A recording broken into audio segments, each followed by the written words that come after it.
Salut les Focusiens et bonjour à tous les autres. Avant de faire cette vidéo, j'avais quelques connaissances sur Nantes. Je connaissais le FC Nantes, les machines de Lille, Jules Verne, Triane, le Muscadet. Mais Nantes c'est bien plus que ça. Alors pour pas dire de bêtises, j'ai lu, j'ai cherché, j'ai croisé mes recherches, et voilà ce que j'ai compris. Nantes, la cité des Ducs de Bretagne, est une ville à l'histoire riche qui s'est développée à partir de la Loire, et qui est devenue au fil des siècles un véritable carrefour commercial tourné vers l'Atlantique. Et voilà comment tout a commencé.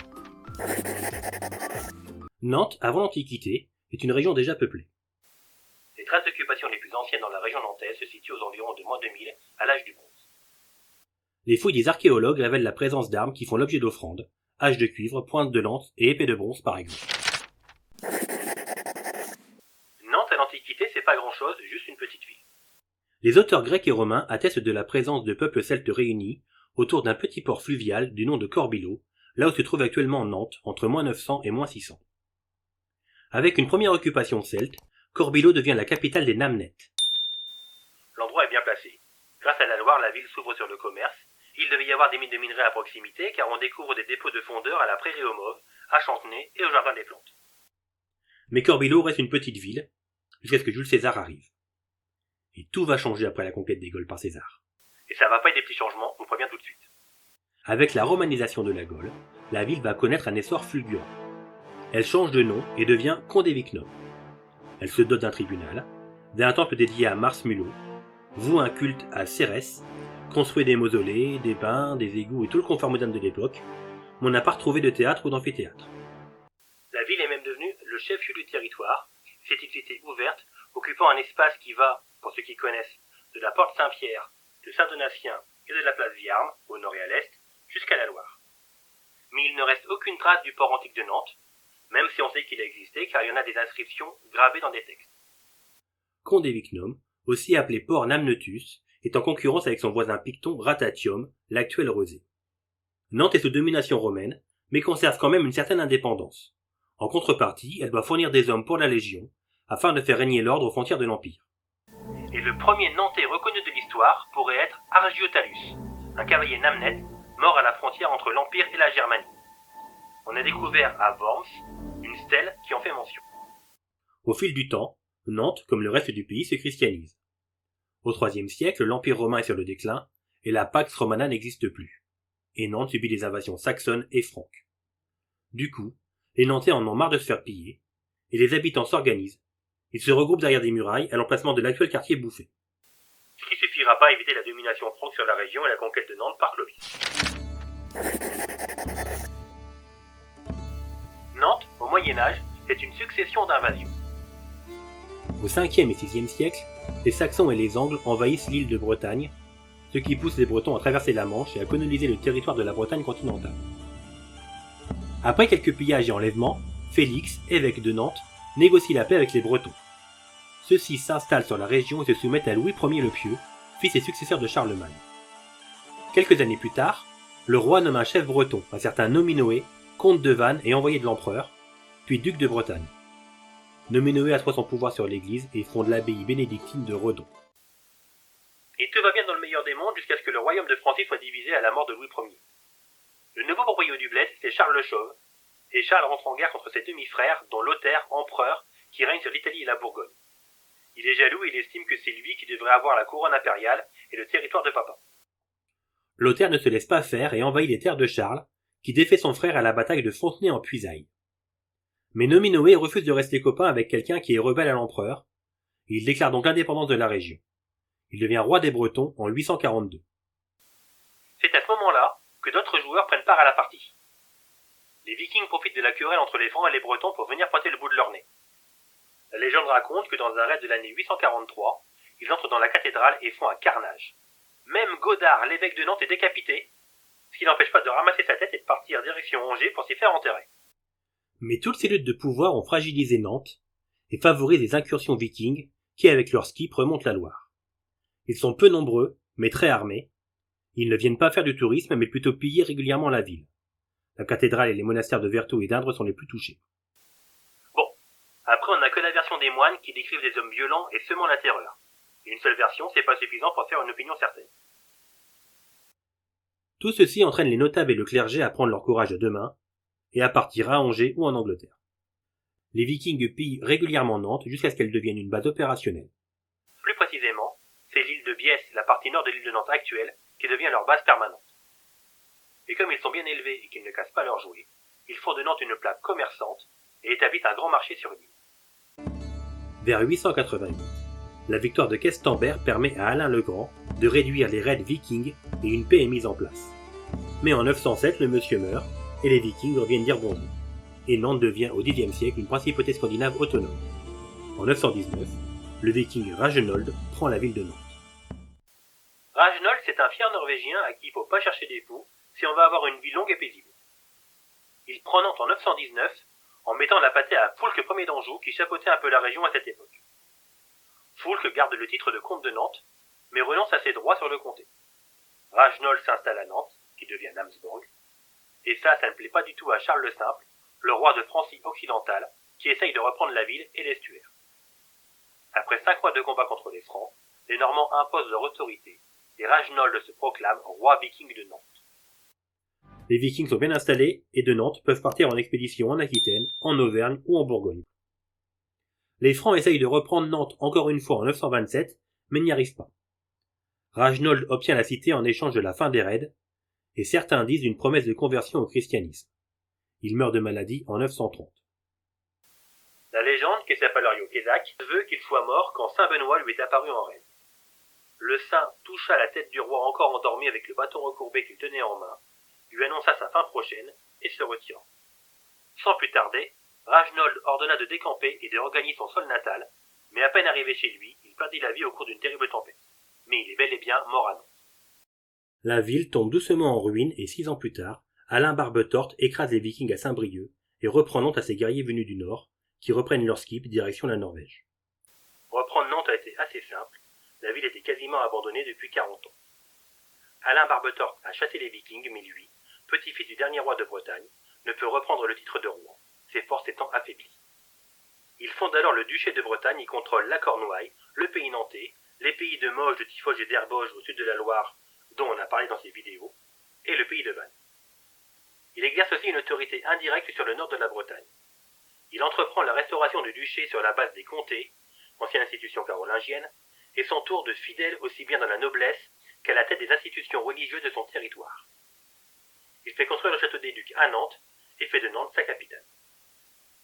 Au niveau familial, Alain Barbetorte avait 2 enfants illégitimes, nés d'une liaison dans les années 930 avec la noble Judith, et un fils légitime avec Rosille de Blois, Drogon de Nantes, comte de Nantes. À la mort d'Alain en 952, Drogon devient comte de Nantes et duc de Bretagne, mais le mouflé n'a que 2 ans. Ses demi-frères essayent tour à tour de s'imposer dans la succession, mais sans succès. Sa mère se remarie avec le comte d'Anjou, Foulques II le Bon, et le petit Drogon meurt à Angers, à 6 ans, peut-être empoisonné sous les ordres de Foulques ou par ses demi-frères. Quoi qu'il en soit, Foulques II devient, en plus de ses titres, comte de Nantes et duc de Bretagne en 958, jusqu'à sa mort en 960. Drogon étant mort, c'est son demi-frère Hoël qui reprend les affaires et qui devient comte de Nantes et duc de Bretagne. Il se rapproche de Geoffroy Ier d'Anjou, le fils de Foulques II, pour combattre les Vikings. Mais Geoffroy n'est pas très débrouillard, et pragmatique, Hoël se rallie aux Vikings. Geoffroy n'est pas très débrouillard, certes, mais il est quand même malin, et il s'allie avec le comte de Rennes. Ensemble, ils passent leur temps à se disputer avec Hoël, jusqu'à ce qu'il se fasse assassiner sur les ordres du comte de Rennes. Les choses auraient pu en rester là, mais c'était oublier Guirec, le second demi-frère, qui vient continuer la petite guéguerre contre Geoffroy, récupère les terres de papa Barbetorte et les titres qui vont avec. Puis, devient vassal de Geoffroy. Tous les deux rentrent en guerre contre les armées du comte de Rennes et gagnent la bataille de Conquereuil. Guirec finira prisonnier de Geoffroy et empoisonné. Y a pas à dire, il y avait quand même une super ambiance à l'époque. C'est le fils de Geoffroy, Foulques III, qui reprend les événements et qui recommence l'épisode de la bataille de Conquereuil, qu'il gagne aussi. Seule différence, là, le comte de Rennes est tué. Le nouveau comte d'Anjou nomme un nouveau comte de Nantes, l'évêque de Nantes, qui n'est autre que le fils illégitime de Hoël. Après quelques années, c'est son beau-fils, le comte de Cornouailles, qui ramènera la paix entre Rennes et Nantes. Au XIIe siècle, Nantes est détachée de la Bretagne et est annexée par l'Anjou, et passe sous la tutelle d'Henri de Plantagenet, avant de revenir sous domination française. En 1213, Pierre de Dreux, dit Mauclerc, est nommé duc de Bretagne par Philippe Auguste. Il fortifie Nantes et en fait sa capitale. La ville devient une capitale politique influente et étend son pouvoir économique. Un nouveau château, le château de la Tourneuve, celui des ducs de Bretagne, est construit. Mais ce n'est qu'au XVe siècle que Nantes prend véritablement son essor, grâce à Jean V, qui reste neutre durant la guerre de Cent Ans et apporte la paix et la prospérité à tout le duché. C'est à cette période que la cathédrale est construite sur ordre de Jean V et de Jean de Malestroit. Jean de Malestroit, qui jugea Gilles de Rais à Nantes en 1740, mais ça on l'a déjà vu ici. Les envies d'indépendance de la Bretagne, qui bat même monnaie, ça attise la jalousie de Charles VIII. Il entre en guerre contre la Bretagne, et François II, après la défaite, est obligé de signer le traité du Verger, qui donne une autorité au roi de France pour tout accord de mariage concernant Anne, la fille du duc. Elle finira par épouser Charles VIII, puis, à la mort de celui-ci, Louis XII, faisant d'elle une double reine de France, et par là même, la fin programmée de l'indépendance de la Bretagne. Et côté commerce, la découverte des Amériques par Christophe Colomb permet à Nantes de développer son commerce maritime, mais ça on en reparlera un peu plus tard. Nantes, au temps moderne, va prospérer grâce à sa façade atlantique. Au cours des guerres de religion, Nantes est peu touchée par le calvinisme. Au contraire, les Nantais suivent le gouverneur de Bretagne Mercœur du côté des ligueurs. Henri IV obtient la soumission de Mercœur et vient lui-même signer l'édit de Nantes en 1598, qui mettra fin aux guerres de religion et donnera la liberté de culte aux Huguenots.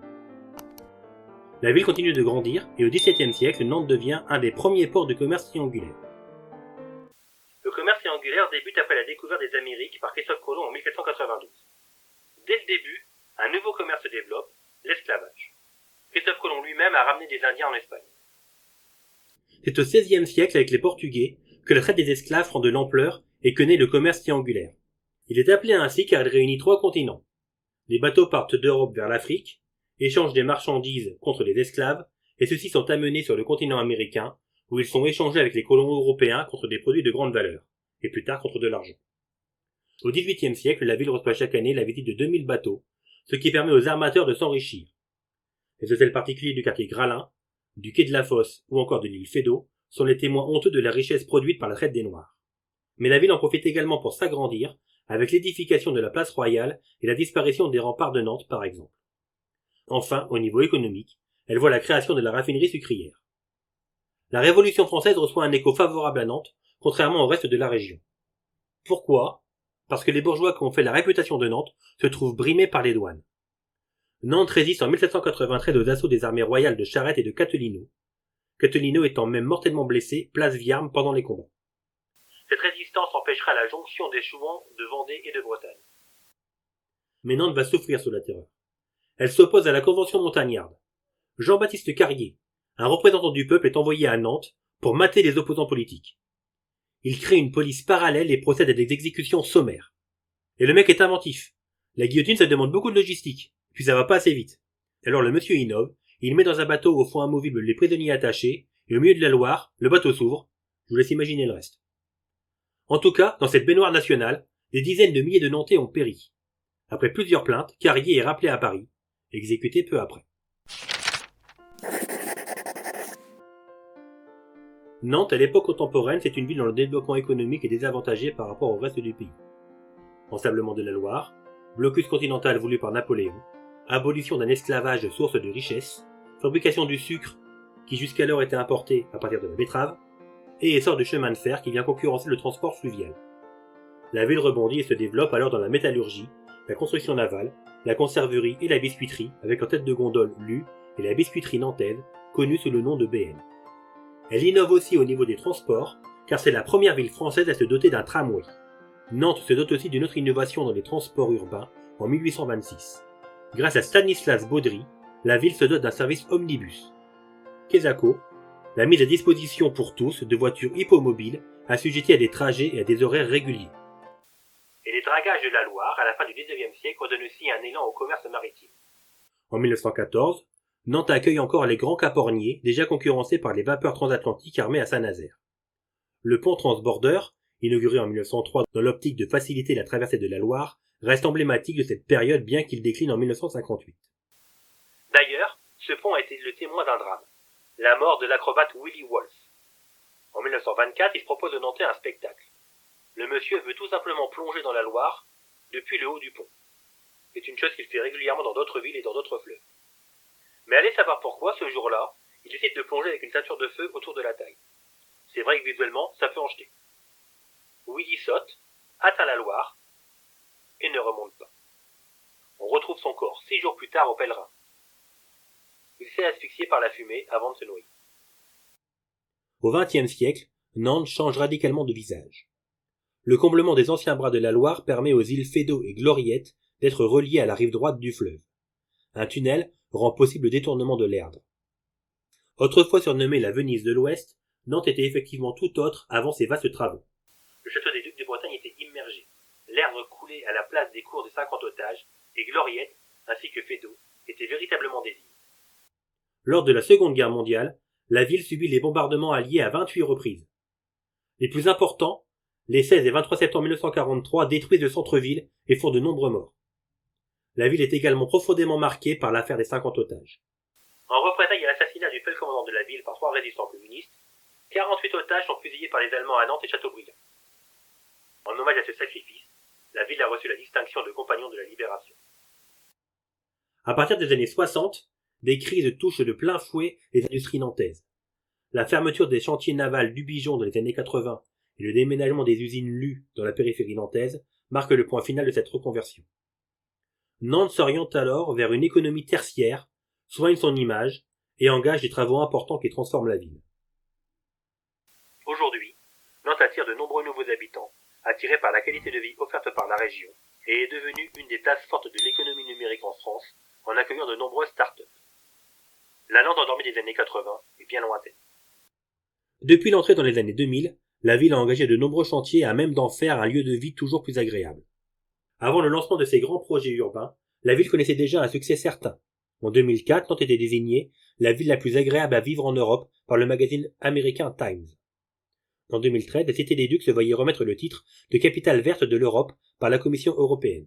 Le maître mot en matière d'urbanisation à Nantes semble actuellement être le respect de son héritage. Toutefois, l'architecture contemporaine parvient à se faire une place dans une ville jusqu'alors classique. L'île de Nantes est en passe de changer de visage sans pour autant renier son passé industriel. Le site des chantiers se présente dorénavant comme une promenade attirant Nantais et touristes. L'ancienne usine de la marque Lu, située dans le quartier Madeleine-Champ-de-Mars, est désormais une scène nationale qui, en guise de clin d'œil, prend le nom de lieu unique. Le mémorial de l'abolition de l'esclavage érigé en 2012 est un véritable espace commun ouvert sur la Loire. Merci à tous et surtout à ceux qui sont restés jusqu'au bout de cette vidéo. J'espère qu'elle vous a plu, et si vous êtes encore là, c'est que c'est le cas. Avant de partir, n'oubliez pas de liker, de partager, de vous abonner et d'activer la cloche pour ne pas rater mes prochaines vidéos. Et faites-moi péter les commentaires, ça réveillera l'algorithme. Et surtout, n'oubliez pas que c'est en connaissant le passé qu'on comprend le présent et qu'on appréhende l'avenir. Quant à moi, je vous dis à bientôt pour une nouvelle vidéo.